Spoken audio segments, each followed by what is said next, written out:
Set amid the desert savanna of Syria are the proud remains of a unique and mysterious metropolis, Palmyra.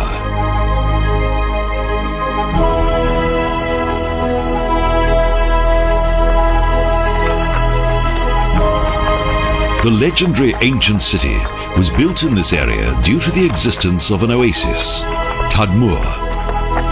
Today, around 30,000 people live in the surrounding area.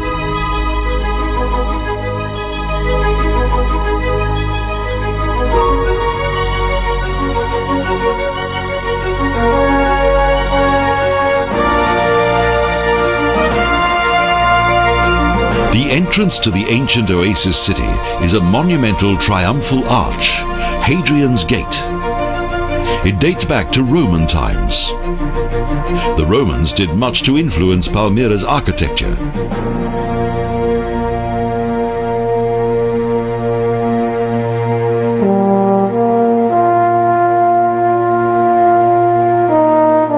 The triumphal gate contains 3 harmonious arches. It was built at the command of Emperor Septimius Severus in around 200 AD. Beyond it was a street flanked by columns.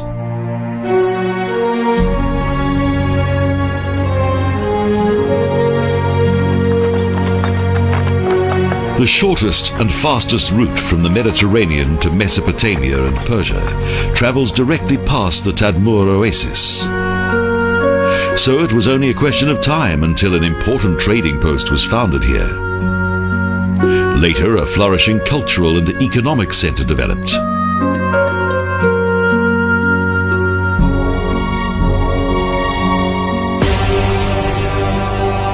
Both then and now, the Great Colonnade was the splendid focal point of Palmyra. This street was laid in the 3rd century AD. The 1.2-kilometer-long colonnade still connects 2 of the most important sanctuaries of the ancient trading metropolis.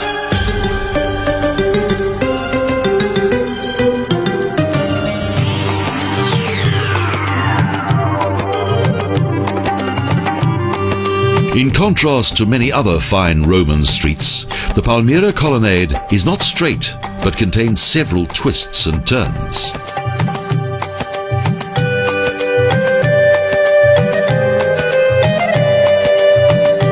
The 3 sections of the colonnade were divided by special gates. Various statues of the nobility once lined the route to the center of the city, although a number of the consoles remained unused.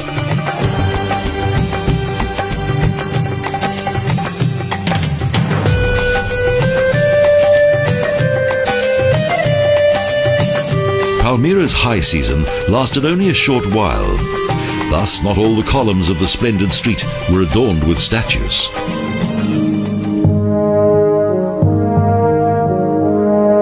The section close to the Triumphal Gate is the most well preserved. Although it took some time, various archaeologists managed to reconstruct the impressive columns.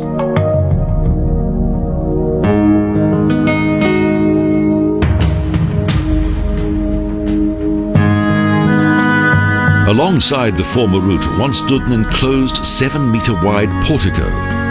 It contained the entrances to several shops.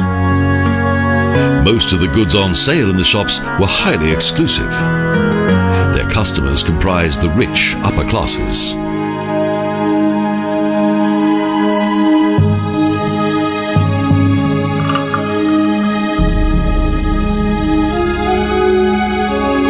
In some stores, it is still possible to see the names of their former owners, as well as the names of various luxurious products.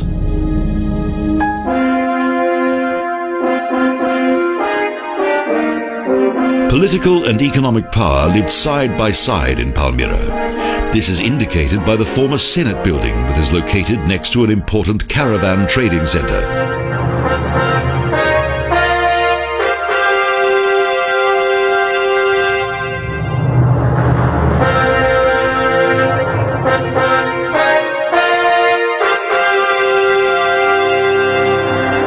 "4,000 years ago, trade was important in Palmyra. The city was first mentioned in 1950 BC on one of the ancient Assyrian clay boards of Kultepe.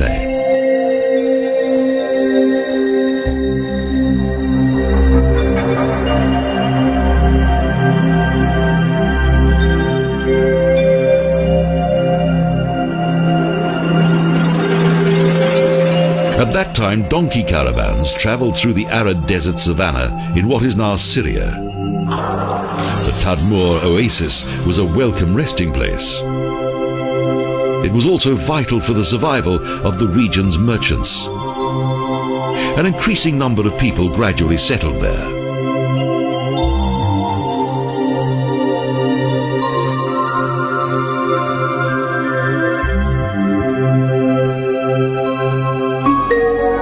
During the Hellenistic period, this modest settlement grew into a full-blown city, and Tadmur became Palmyra.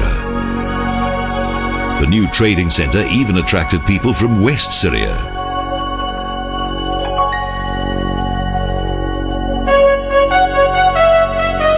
While following the Great Colonnade in a southerly direction, there is a most impressive building that dates back to late Roman times.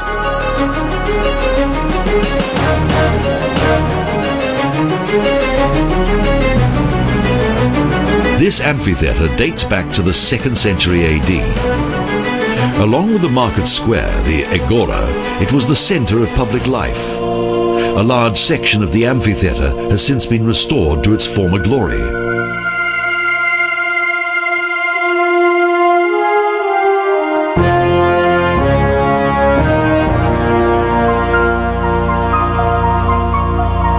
Following the discovery of the wide facade of the stage in the 1950s, it was completely rebuilt. The most recent archaeological research has shown that the richly decorated facade of the stage was once 3 stories high.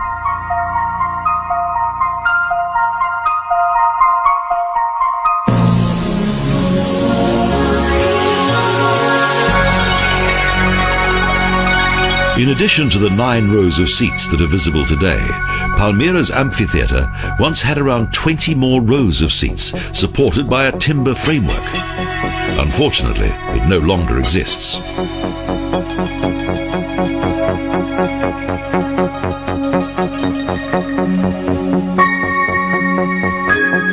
Some archaeologists believe that the amphitheatre served not only a cultural purpose, but was also used for political gatherings. Perhaps so, perhaps not.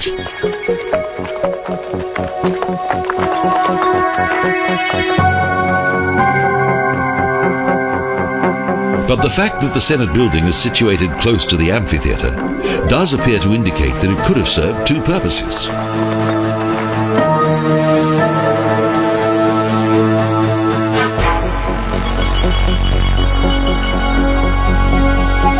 As the Senate building was somewhat small, it's unlikely that political gatherings took place there, whereas the amphitheatre was far more spacious.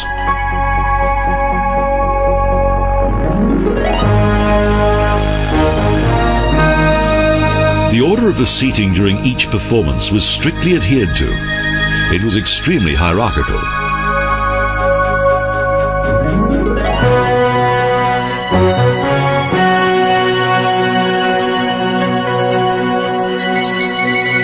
Each member of the audience was seated according to their social status. The best seats were for the most important members of Palmyra's upper classes. The growing political and cultural influence of the Romans soon became obvious in each aspect of the lives of the city's inhabitants.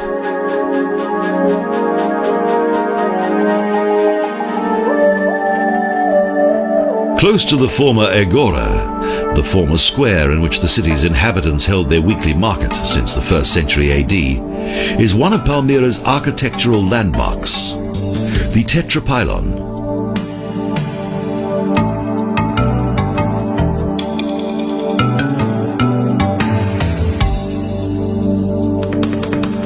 This structure consists of 4 square pedestals. In 1963 it was rebuilt. Only one of the 16 columns is original, and they once held numerous statues. The rebuilt columns were made from coloured cement so that they would blend in with the building.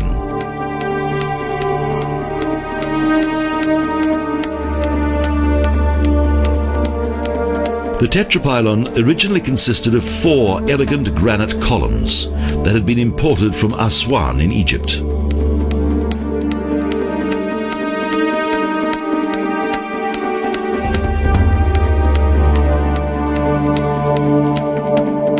This impressive building can be seen from a distance. It features a splendid combination of Greek, Roman and Oriental architecture. However, even the rebuilt columns are beginning to disintegrate.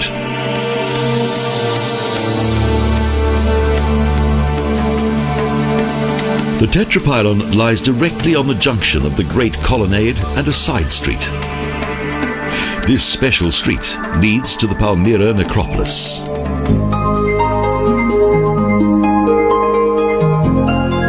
As the Roman Empire expanded further east, Rome became increasingly aware of the economically successful desert city.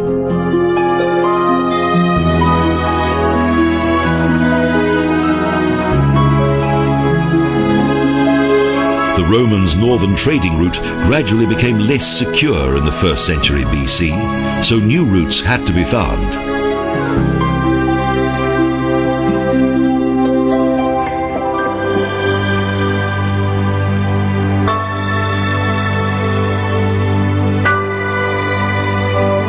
The transport routes from the Mediterranean area and the Far East were located further south. They also passed through Palmyra. The oasis city took full advantage of the Romans' trading routes.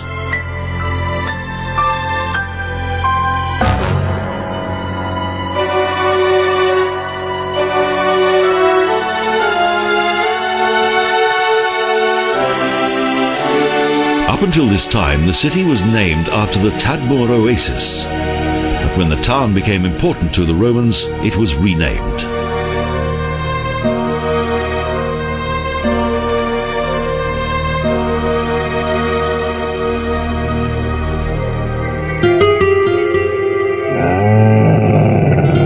At the beginning of the rule of Emperor Tiberius in the 1st century AD, the trading metropolis was given its new name, City of Palm Trees.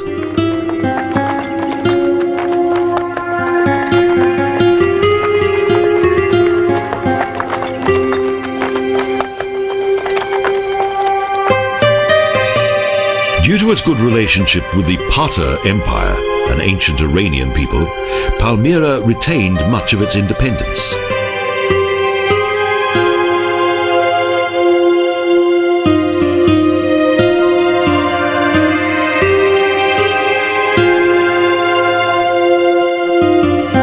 Over the course of time, the city became a mediator between both empires, a function that had both political and financial advantages.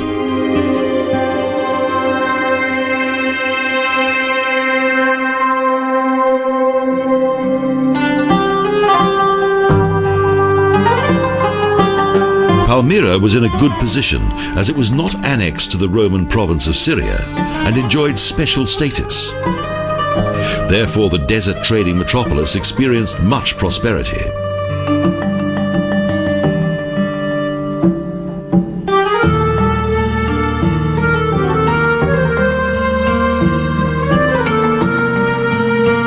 When the Romans and Parthers were enemies, the representatives of both empires met on the neutral ground of Palmyra.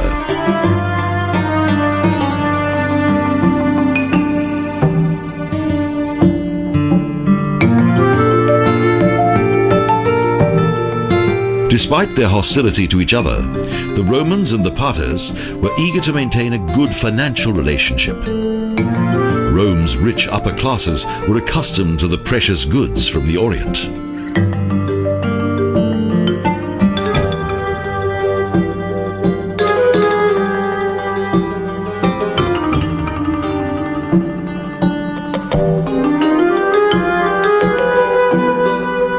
Thus, it was essential to have a good relationship with the Parthers, and various Roman diplomats resided in the city.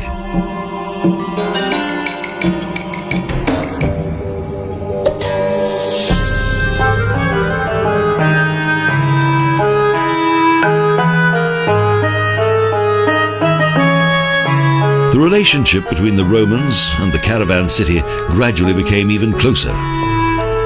In 106 AD, under Emperor Trajan, Palmyra became a province of Rome. The city was obliged to provide military aid, something that was to have far-reaching consequences.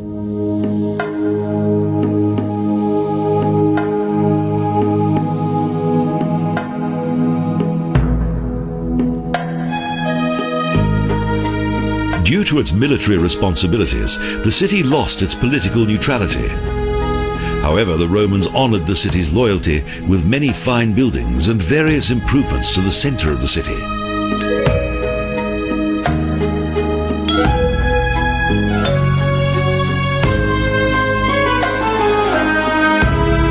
But if Palmyra had not been a center of politics, it would have only been an ordinary Roman town with modest trade and a simple lifestyle to boot.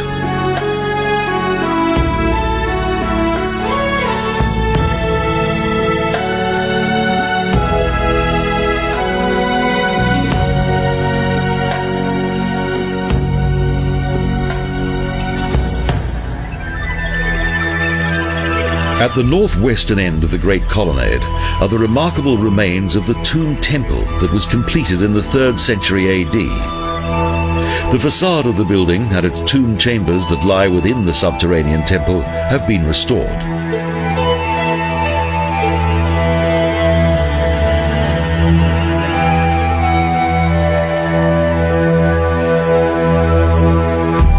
But who were the great persons who were buried within the tomb temple of Palmyra? This is still a mystery. The fact is that the city's inhabitants used other buildings to bury their dead.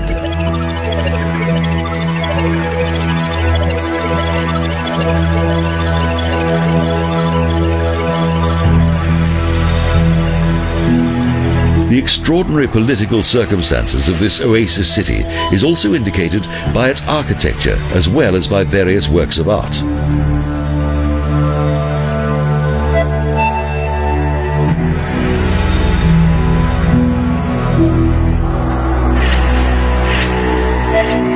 Palmyra's works of art are too comprehensive and diverse to have been the creation of just one city. Indeed, the influence of the Greeks, Persians, Romans and Parters are each united here.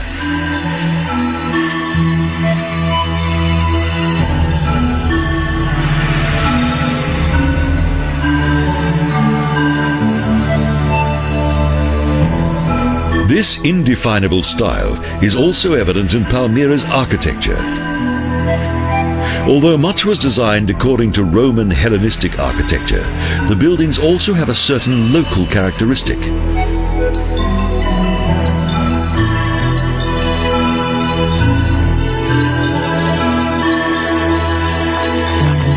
Despite the increasing influence of the Romans, the city's cultural association with the Near East was always omnipresent due to the many caravan trains that traveled through the city.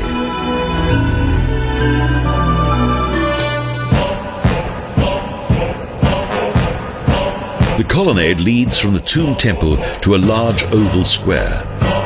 The square was once used as a military camp.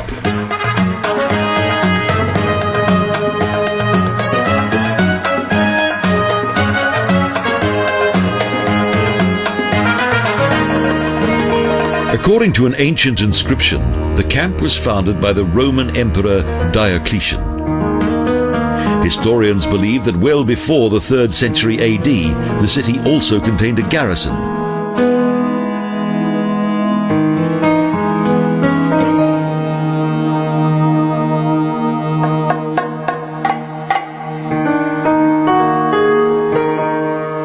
The area of the camp had been a settlement since the 1st century BC, and it's unknown whether it had been used for military purposes at that time.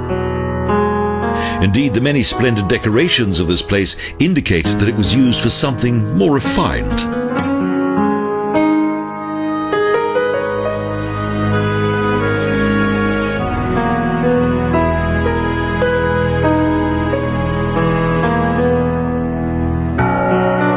Perhaps the palace of Odenat and Zenobia once stood here.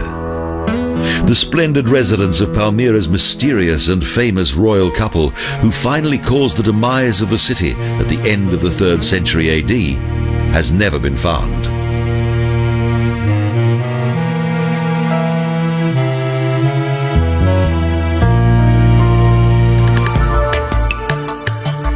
The Diocletian camp may have been built above the remains of the royal residence. This is the theory of various historians, but they have been unable to prove it. Here there is much that will probably remain a mystery forever.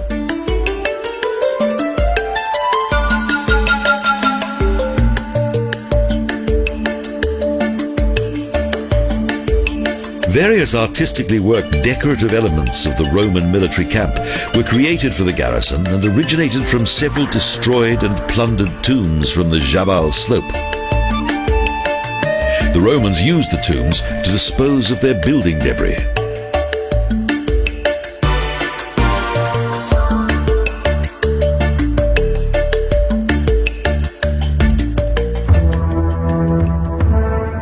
The many well-preserved columns in the Diocletian camp were once part of the Flag Sanctuary, a central place of culture within the complex.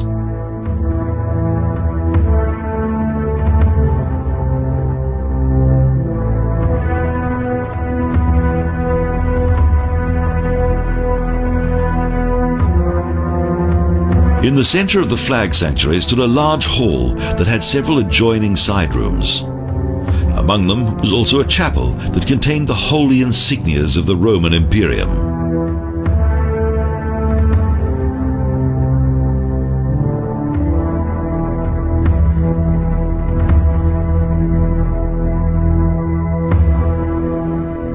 The Flag Sanctuary is situated in a beautiful location.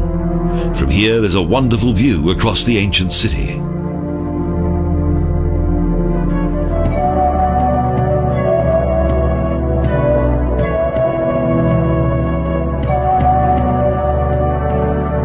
The military and political failure of Emperor Trajan, who wanted to conquer Mesopotamia at the beginning of the 2nd century, was indirectly fortuitous for Palmyra, as it once again became an important city.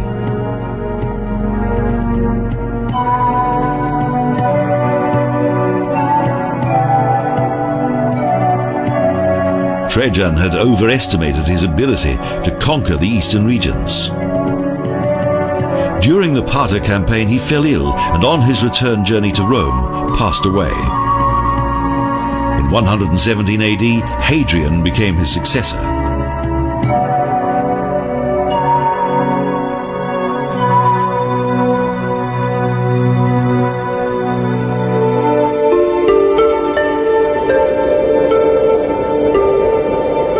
In contrast to his predecessor, Hadrian recognized that an independent Palmyra could be extremely useful for the economic interests of the Roman Empire. However, he didn't give the city its full political independence.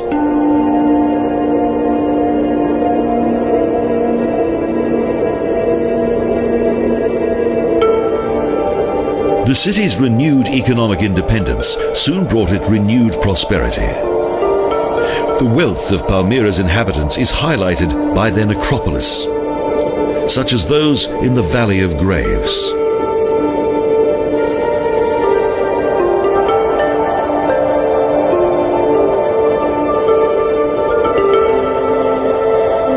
The tomb towers here have the typical architectural design of the old necropolis of Palmyra, but little is known of their cultural background and original construction.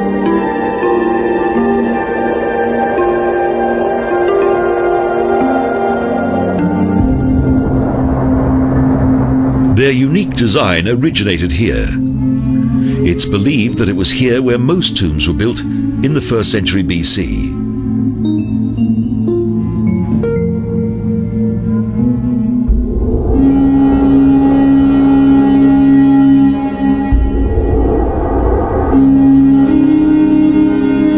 The Valley of Graves contains the most impressive tomb towers. The caravan route from Damascus once led through this valley. The majestic tombs must have been a fascinating sight.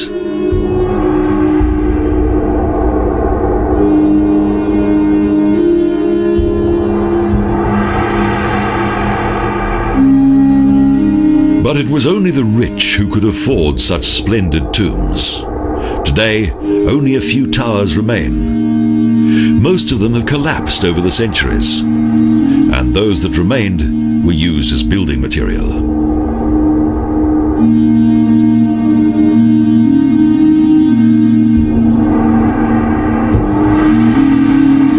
The few towers that have survived are an impressive sight, even though they have a rather simple design. Decorative elements are only to be found around the doors and windows. The images that were used most often were vine leaves and grapes.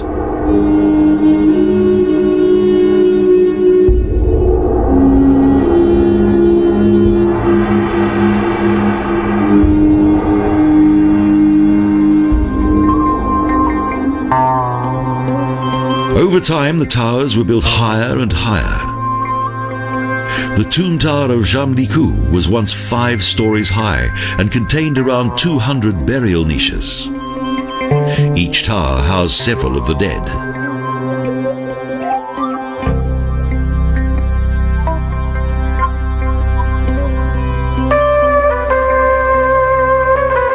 Most of the towers had a room that was used for funeral services. It was similar to a festive hall.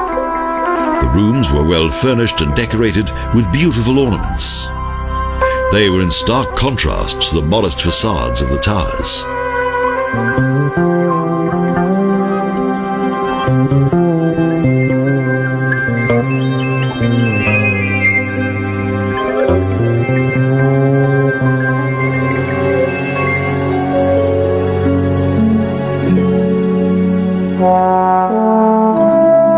The dead were presented with various gifts.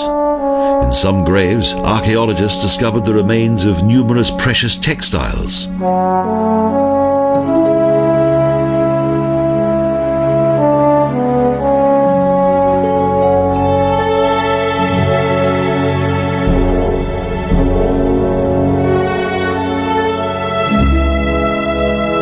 Although the city was soon influenced by Western culture due to its trading connections, the traditional ceremonies of Palmyra's tomb towers were practiced for many years.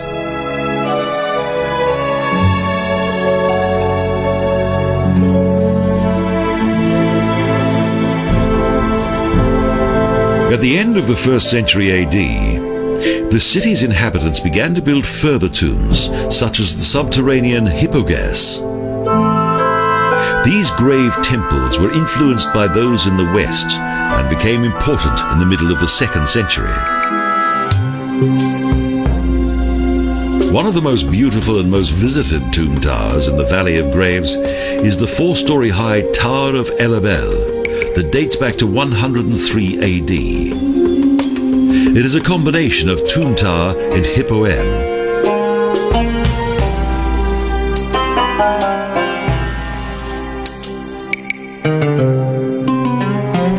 Is one of the few well-preserved monuments in the West Necropolis, and it's open to the public.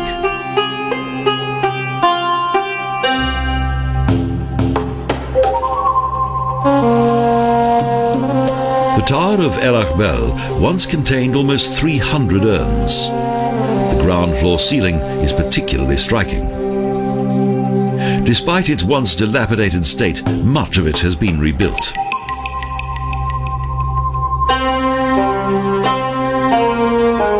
Various headless statues indicate the destruction that once took place here, but it's not known whether it was the Romans or the Arabs who were responsible.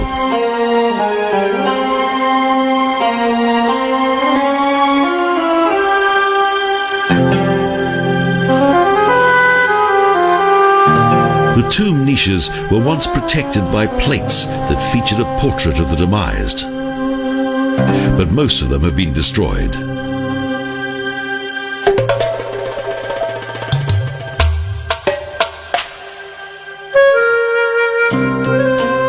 Under the rule of Hadrian, as well as subsequent Roman emperors, the cultivated and proud citizens of Palmyra became increasingly wealthy.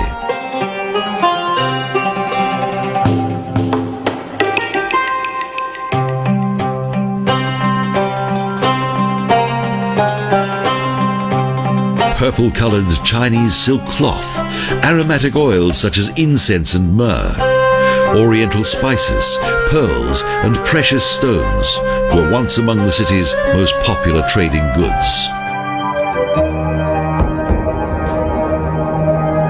The southwest necropolis features one of the city's most famous tombs, the Hippogaum of the Three Brothers. According to an old inscription, three brothers ordered the construction of this subterranean tomb.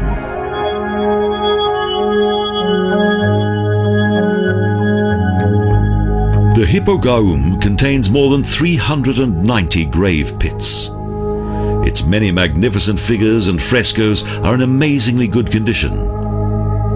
This extraordinary tomb complex was discovered quite by chance, not by archaeologists, but by manual labourers.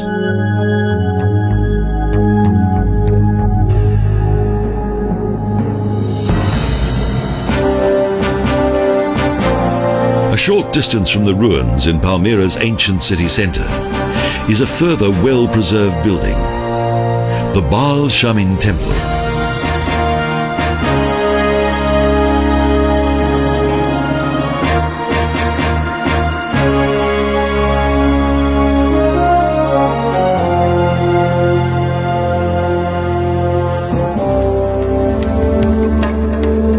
It is thought that this small but beautiful temple was once the religious center of a tribe that originated from West Syria. Baal Shamin means monarch of heaven, a deity that originally appeared in Phoenician culture.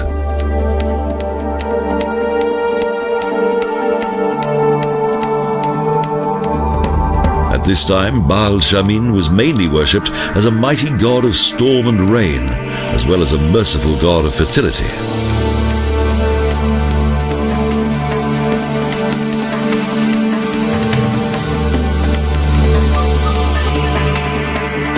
The Baal Shamin Temple has seen much change.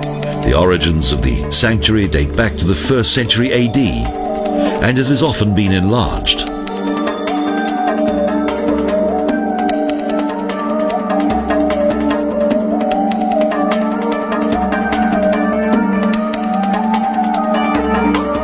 The southern section of the temple was constructed during the rule of Hadrian, and it was finally completed in 150 AD.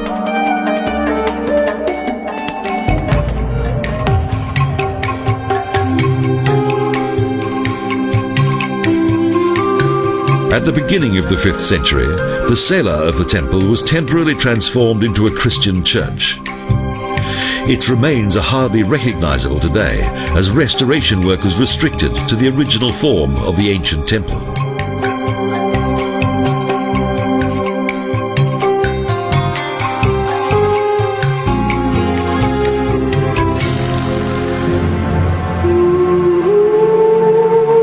At the southeastern edge of ancient Palmyra is one of the main attractions of the legendary desert city, the Baal Temple. Long before the construction of this fascinating temple, there were once several sanctuaries on this site.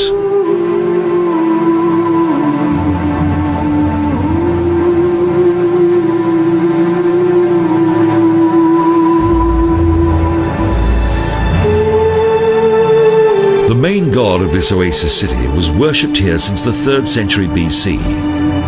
Around 1,000 years later, this deity was associated with the West Semite main god Baal, who was also often referred to in Palmyra as Bel or Bol.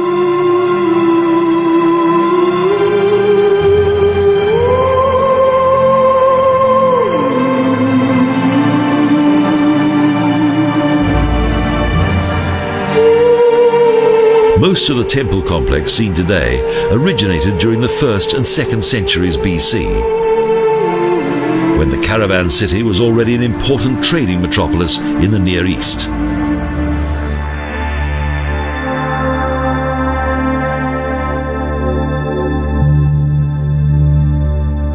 With the consecration of the Baal Temple in 32 AD, construction of the largest sanctuary remained incomplete.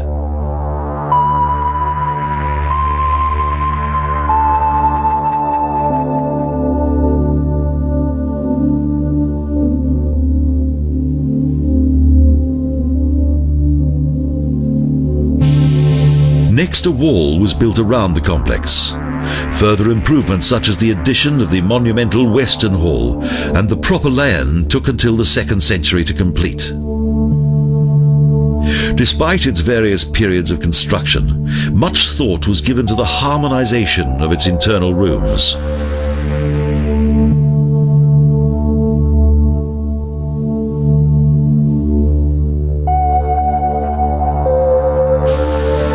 The building doesn't only unite various architectural influences. The religion here also incorporated several beliefs, as the local population was derived from a number of ethnic tribes.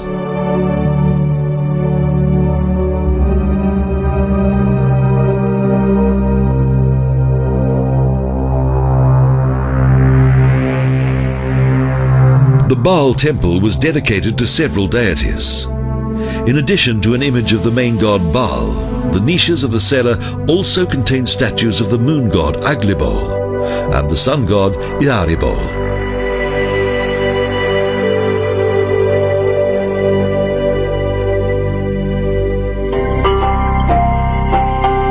The square temple of Sela was encircled by a great hall, with 15 columns on its long side and 8 columns on its shorter ones. The architecture of this building features Hellenistic influences, as well as the traditional architecture of the Near East.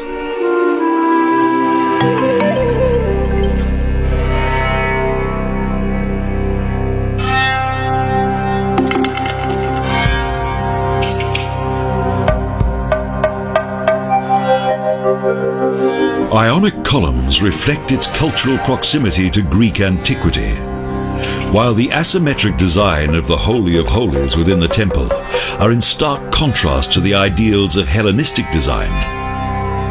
Thus, the Baal Temple of Palmyra emphasizes its uniqueness.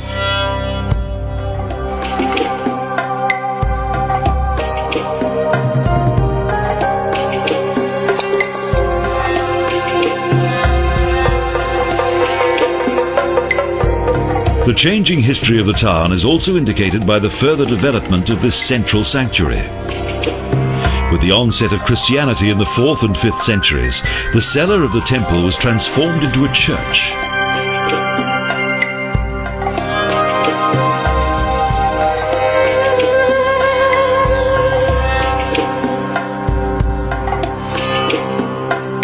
But with the immigration of the Arabs in the 7th century, the large temple complex soon served another purpose. The former Baal temple and the surrounding holy district were used by the Muslims first as a fortress and later as a mosque.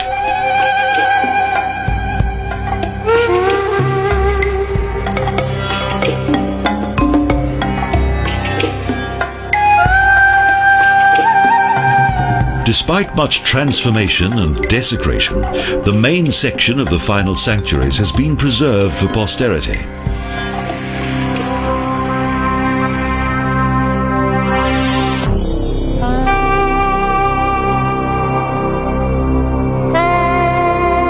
The reliefs of the Baal temple still provide information on the deities of Palmyra. Thanks to these reliefs, historians have gained much information about the temple's former priesthood and cultural activities.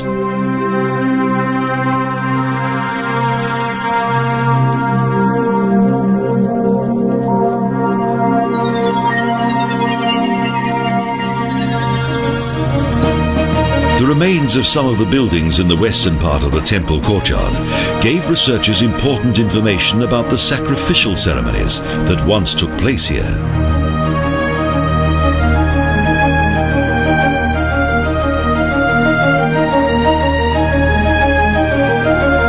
In addition to the sacrifice of animals, sacrificial meals were also prepared in the temple district, as witnessed by a ceremonial hall now in ruins.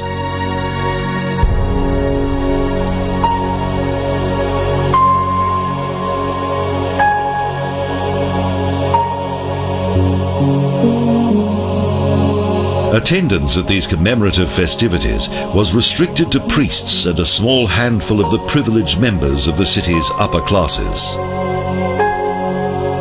They were provided with a special permit in order to gain entrance to the festivities.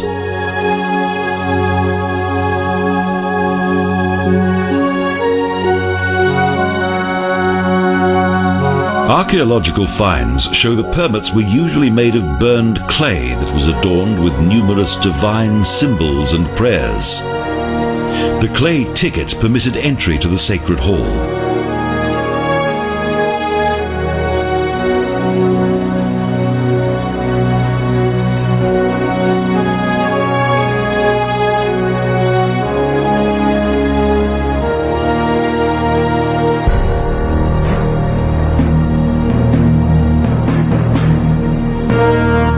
Splendidly decorated processions were an integral part of the religious rites of the inhabitants of Palmyra.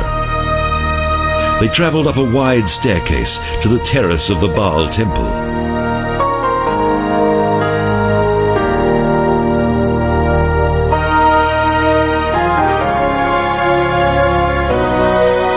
During the festive processions, the terrace on the roof of the sanctuary became a place of high ritual, for it was here that the deity was worshipped.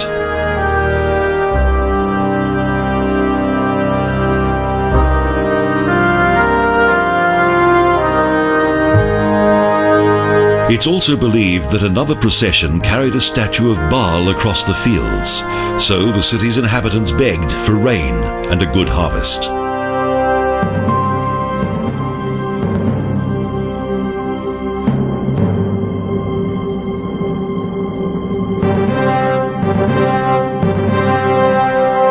After 1276, when the Muslim inhabitants of the desert oasis built a mosque in the Baal temple, the ancient holy district served as a residential area. It was not until 1929 that the village-like community that once lived here disbanded.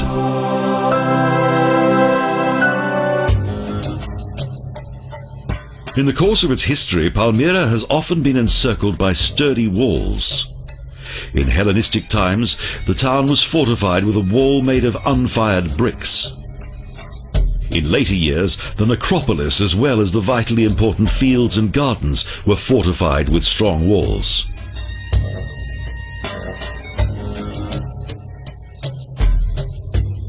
The remains of the partly preserved city wall date back to the early 4th century AD and to Byzantine times. During the Middle Ages, the local inhabitants used vast quantities of stone as building material.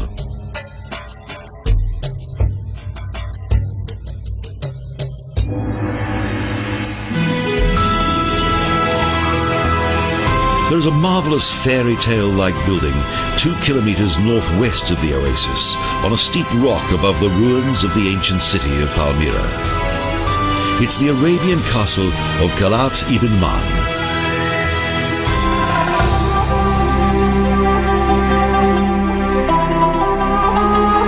This castle was built above the foundation walls of a 12th century Seljuk fortress. Construction of the present bastion was ordered by a Druzic monarch, Fakir ad-Din II, who used the complex to fend off the Persians.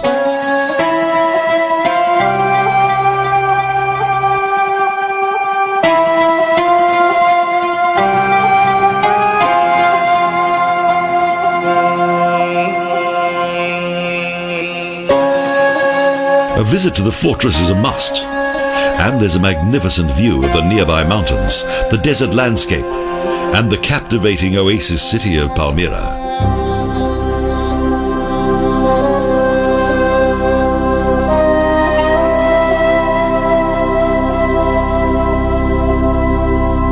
However, the fortress failed in its purpose, as it didn't protect the monarch as intended, because his plans to extend his realm displeased the Ottomans.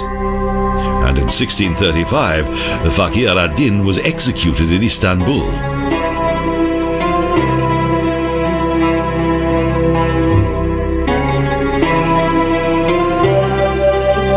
Prior to the arrival of the Arabs, the mountain had not been used as the location of a fortress, although since the middle of the 2nd century AD, Palmyra had been an official Roman garrison town.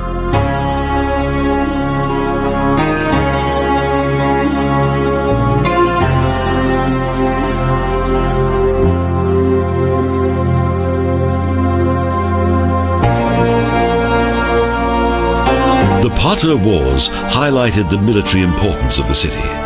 which had to defend itself against the attacks of various nomadic tribes.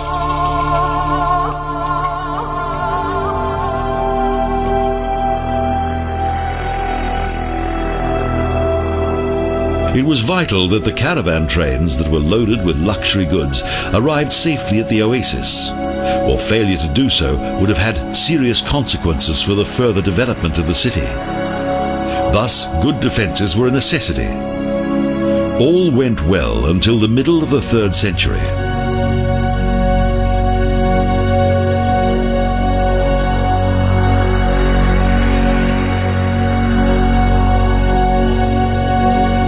However, with the arrival of Sassanides, who had conquered the Parthian capital of Ctesiphon in 226 AD, the security of the oasis city was in some doubt.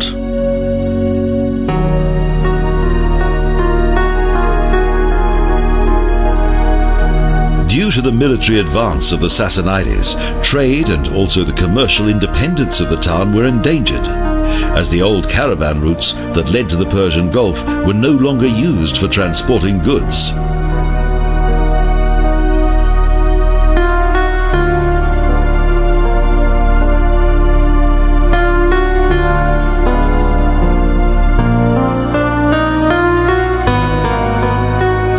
Military intervention appeared to be the only solution.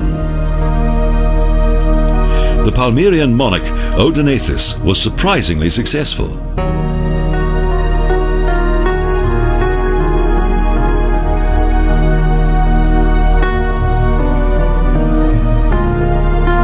The Sassanidian army were jubilant about their victory over the Romans. On their return to Mesopotamia, they were attacked by Odaenathus and defeated. The Romans were grateful for this assistance and honored the monarch of Palmyra.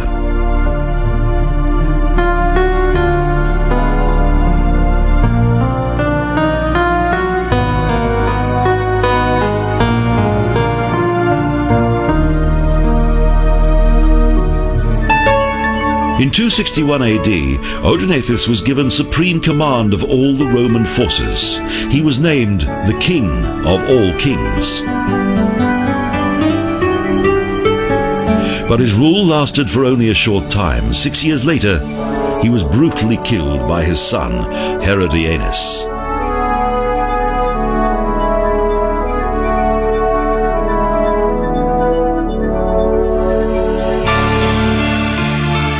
His wife Zenobia replaced him.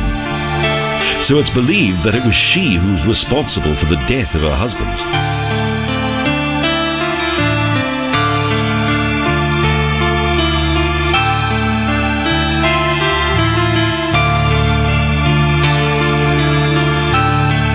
At first, the power-mad princess enjoyed much military success. Her Palmyrian realm soon extended from Egypt to Galatia, that is situated in what is now Turkey.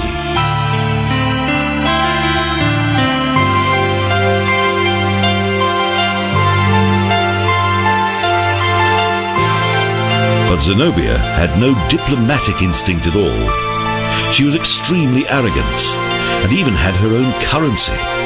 The patience of the new Roman Emperor Aurelian soon ran out.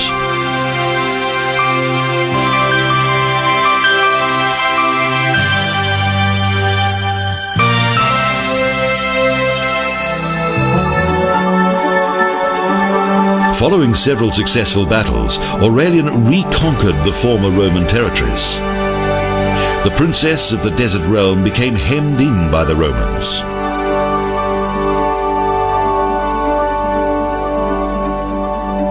In 272 AD, Palmyra came under Roman rule. 1 year later, after a failed revolution by its inhabitants, the proud buildings of the once wealthy trading town were destroyed.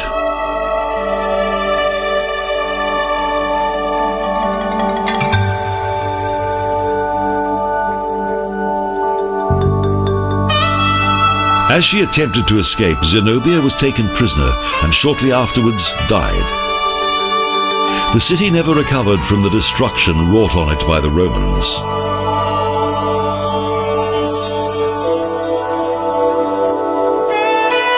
Palmyra fell into oblivion, while other cities became important trading metropolises. But the ancient ruins of this oasis city are still a captivating sight. Since its discovery in the 17th century, the historic monuments of Palmyra shine out in renewed glory as an ancient reminder of a fascinating and mysterious epoch of desert history.